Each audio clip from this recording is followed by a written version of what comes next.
আচ্ছা, রাজবাড়ির মাটিপাড়ার চা নাকি খুবই জনপ্রিয় এবং খুবই স্পেশাল। আসলেও কতটুকু সত্য?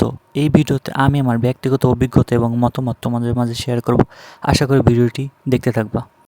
চা এই এক অন্যরকম আবেগ ও ভালোবাসার অন্য নাম।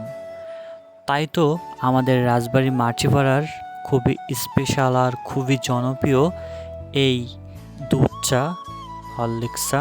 তো এটা ট্রাই করতেই আমরা চলে গেছিলাম মাটিপাড়া।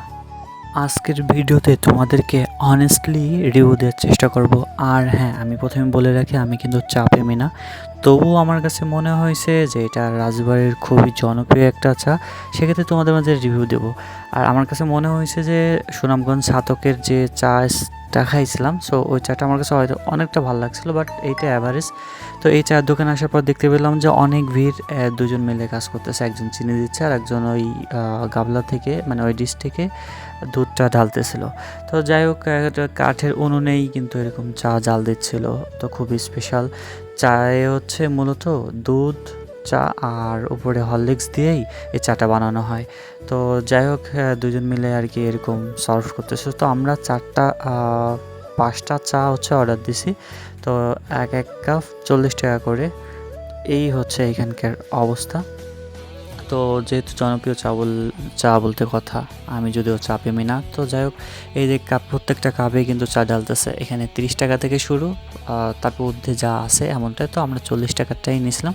তো মিক্সিং দিয়েই কিন্তু চিনিটা মিক্স করে দিচ্ছিল। এইভাবেই চা বানানোর প্রসেস চলতেছে। যদিও আমি এটা ভিডিও করার চেষ্টা করছি, আমরা সবাই মিলে যেহেতু আসছি। তো ফাইনালি কিন্তু আমাদের চা রেডি, স্পেশাল চা। দেখো, এটা হচ্ছে হরলিক্স চা। অনেকদিন পর এইভাবে চায়ের আড্ডা হলো। তো আমার কাছে চাটা আসলে অ্যাভারেজ লাগছে। তো সেক্ষেত্রে সুনামগঞ্জ ছাতকের চাটা আমার কাছে অনেক ভালো লাগছিল। তবে যাই হোক, সবার সাথে যেহেতু আসলাম আর আমাদের রাজবাড়ির খুবই পপুলার মানুষের কাছে কেন জানি না, তবে তো সেই ক্ষেত্রেও তোমাদের কাছে বললাম যে অনেস্ট রিভিউ দেবো, সেই ক্ষেত্রে রিভিউটা দিলাম আর কি। আমার কাছে অ্যাভারেজ লাগছে চাটা, এই আর কি। তবে অনেকে দেখি চা বলতে পাগল, তো আমার কাছে অতটাও আহামরি অনেক স্পেশাল লাগে নাই। তবে যাই হোক, সবার সাথে আসলাম অনেক দিন পরে, এরকম একটা চায়ের আড্ডা হলো, সব মিলে ভালোই গেল। আর এই হচ্ছে চায়ের অবস্থা।